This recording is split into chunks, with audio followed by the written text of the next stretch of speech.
Hello, I'm Jose Naranjo. I'm Aaron Green. And I'm Ethan Luong. And today we will be explaining the 8th Amendment and how it affects us. The 8th Amendment is one of the many amendments that protects our rights. It protects people from cruel and unusual punishment and excessive bail. The 8th Amendment includes protection from excessive bail.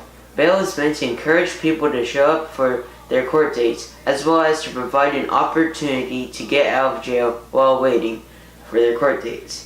Excessive bail is having people deposit more money than necessary to make them attend scheduled hearings. The rich can afford bail better than the poor. Over 11% of American Canadian lives in poverty and cannot be reasonably expected to make a bail. And another 30% would likely not be able to pay bail out of pocket. So the purpose of the pretrial justice system is really twofold. The first is public safety. If you've arrested someone you think is dangerous, the pretrial justice system is intended to keep dangerous people locked up. The second thing, however, is that if you are not a threat to public safety, we just want to make sure that you show up in court and have your day in trial. What the cash bail system does, however, is fail to meet either of those goals. It reduces the question of someone's freedom down to one thing, which is how much money you have. And that has terrific collateral consequences for a lot of innocent people. With me right now is Bridget Stewart, a prosecutor in Napa County, where I live. And today we're going to be talking about the 8th Amendment. So my question for you is, how do county laws comply with the 8th Amendment? Well, county prosecutors have to follow state law and federal law. So all of the decisions of the United States Supreme Court with respect to the 8th Amendment are binding on us as county prosecutors. So when we're looking at the 8th Amendment, there's really two prongs. There's the clauses about not allowing excessive fines and bail, and then there's the clause about cruel and unusual punishment. And I think at the county level, it makes sense to talk about that clause that prohibits excessive fines and bail. So how does bail work?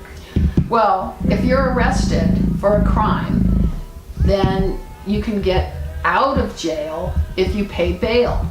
If you have enough money to pay bail, you just have somebody bring the money and then you get released on your promise to come back to court when you're supposed to be there. But if you don't have enough money to pay the whole bail, you have to pay a bail bondsman 10% of the money, and you never get that back. That's what the bail bondsman gets to keep. A lot of people who don't have money, they can't pay a bail bondsman or pay the whole bail themselves, so they end up sitting in jail after they get arrested.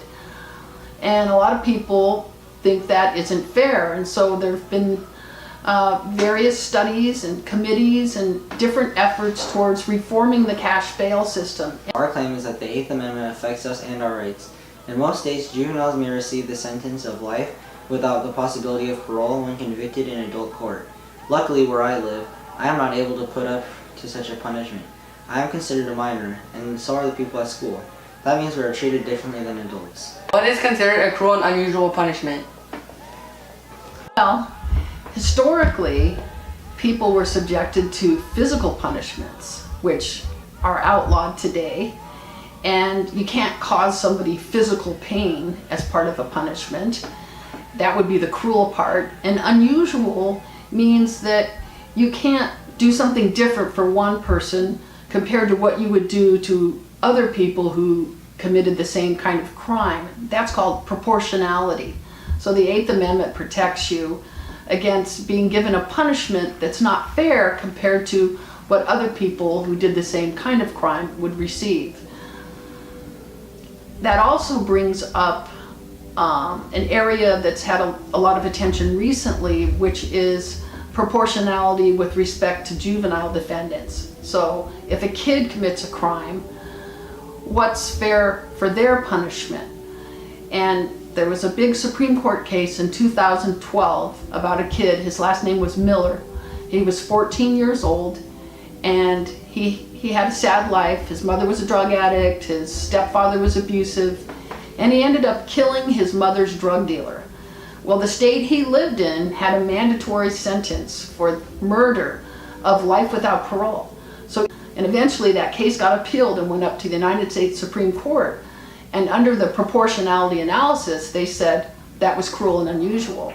that you needed to have an individualized determination about what an appropriate sentence should be. And the other associated train of thought with that is that all juveniles, just because of their age, are less culpable in some respects because they can't appreciate the consequences of their actions or control their impulses in the same way that adults can. The Eighth Amendment affects our community because it treats all demographics equally. In the past, a person's class or race could affect one sentence.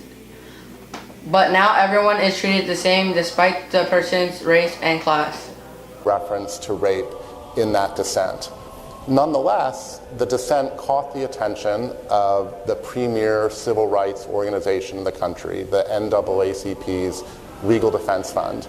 And the Legal Defense Fund, which had always regarded the death penalty as an issue of racial justice, decided to make the death penalty one of its central issues.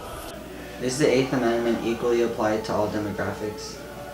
That's been a big issue for a number of years that people have been concerned about, because particularly with different racial demographics, the data does show that the death penalty is disproportionately applied to people of color, and even more particularly applied to people whose victims were white, but where the defendant was a person of color. So, and that is something that the Eighth Amendment would prohibit, because under the proportionality analysis, again, people should be treated the same in similar circumstances. So that's an issue that often is raised in an appeal from a death penalty case.